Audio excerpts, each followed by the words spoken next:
Hello everyone, welcome back to our channel. ఈరోజు ఈ వ్లాగ్లో మేము హైదరాబాద్ నుండి అరుణాచలం ఎలా వెళ్ళామో మరియు ఎక్స్పీరియన్సెస్ గురించి మేము తెలియజేస్తాము. మేము హైదరాబాద్లో రాయలసీమ ఎక్స్ప్రెస్ బుక్ చేసుకున్నాం. తిరుపతి వరకు 7 hours జర్నీ పట్టింది. దాని తర్వాత మేము తిరుపతి నుంచి అరుణాచలంకి బస్లో వెళ్ళాము. అది ఒక 6 hours జర్నీ. చూసారు కదా బస్ స్టేషన్ ఎంత క్లీన్గా అలాగే ఎంత బాగుందో. ఈ కొండలు కూడా చాలా అద్భుతంగా ఉన్నాయి. ఈ కొండ దగ్గరనే మనం గిరి ప్రదక్షిణ మరియు ఇక్కడనే దేవుడు వెలిశాడు.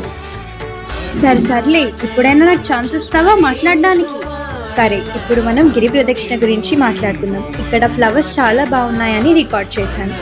సో మేము గిరి ప్రదక్షిణ స్టార్ట్ చేశాము. 14 kilometers నడిచాము. టెంపుల్ చూశారు కదా ఎంత అందంగా ఉందో. చాలా బాగా కట్టారు ఆర్కిటెక్చర్స్తోని. సో మీకోసం ఇలా రికార్డ్ చేశాము. మాకు నచ్చినవి మీకు నచ్చుతాయని కోరుతున్నాము. చూసారు కదా, ఇదే మాట. థ్యాంక్ యూ, ధన్యవాదాలు.